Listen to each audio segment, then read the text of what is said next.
Hello, and welcome back to Hollow Knight, as we do part 2. First, I thank everyone for the kind feedback and advice that's been given about this playthrough. A lot of it is practice to try and become a lot more confident with talking while playing. And so some of this is just trying, experiment and seeing how it goes, and then slowly I'll try and do commentary with a variety of other games.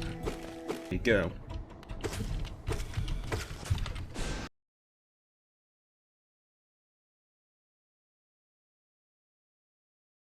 Okay, why isn't he? Although in terms of one-notch charms, you of course have the Wayward Compass, which makes you invincible.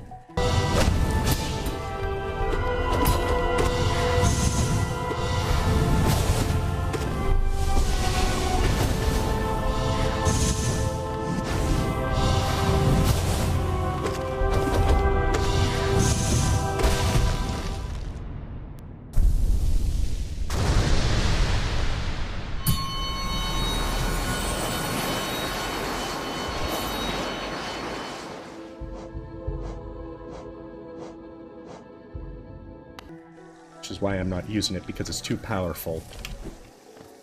And of course, you can come up here and face Massive Moss Charger. Oop.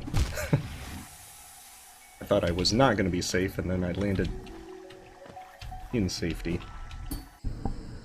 Alright, so I've got a little bit of cat aggro, so I may have to pause periodically.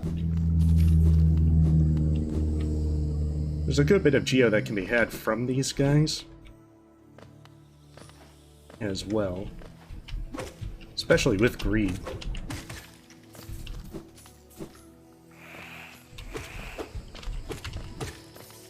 Now, though, if you're trying to do a bench before the Mantas Lords, then one thing that there is a bench down below, which is your best bet to be able to have a safe spot before taking on Mantas Lords.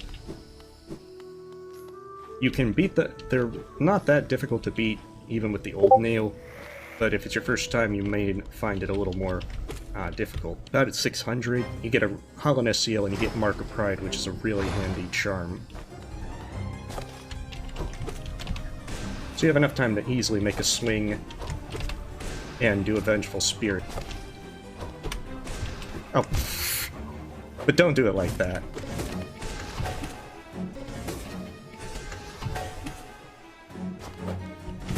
And what I mean is, right here.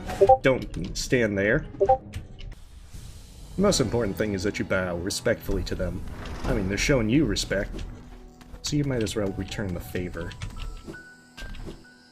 And now everyone starts bowing. Oh.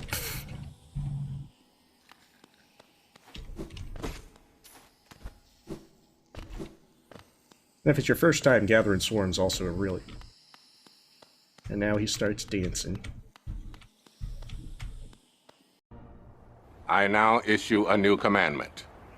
Thou shalt do the dance. Everybody dance now. Give me music.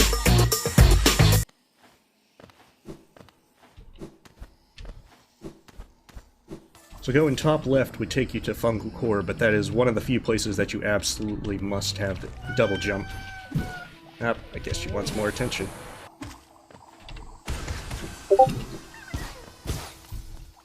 But one reason to come up here after you get Mantas Claw is you can get that grub, but it also has a grub, if I remember right.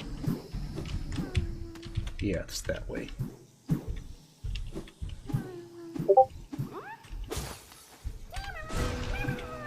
And going that way would get us to Deepness. Of course, now we get the Moss Prophet, which is the best NPC of the game.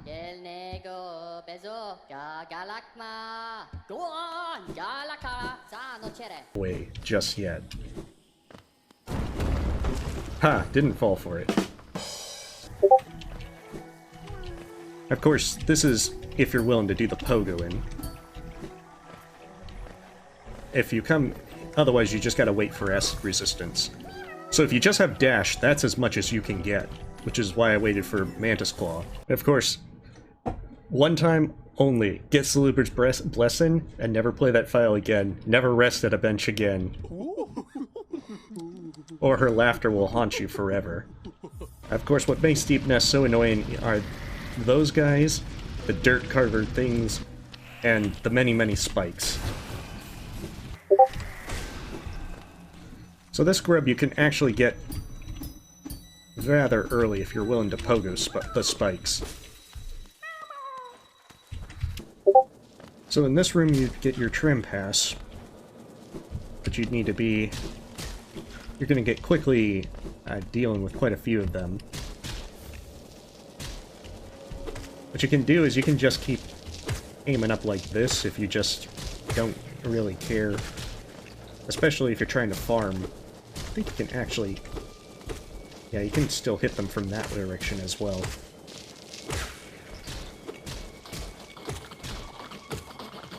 But once they make the disgusting slurping sounds, then they're out of spawns.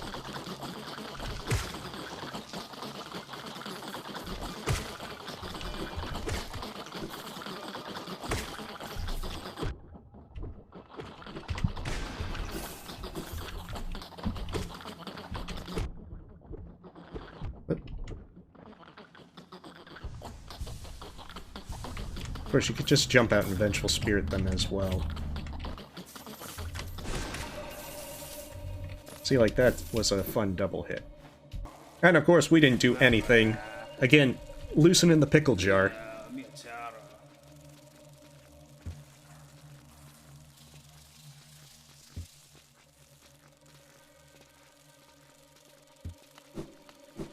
As Zote is the true champion of Hallownest.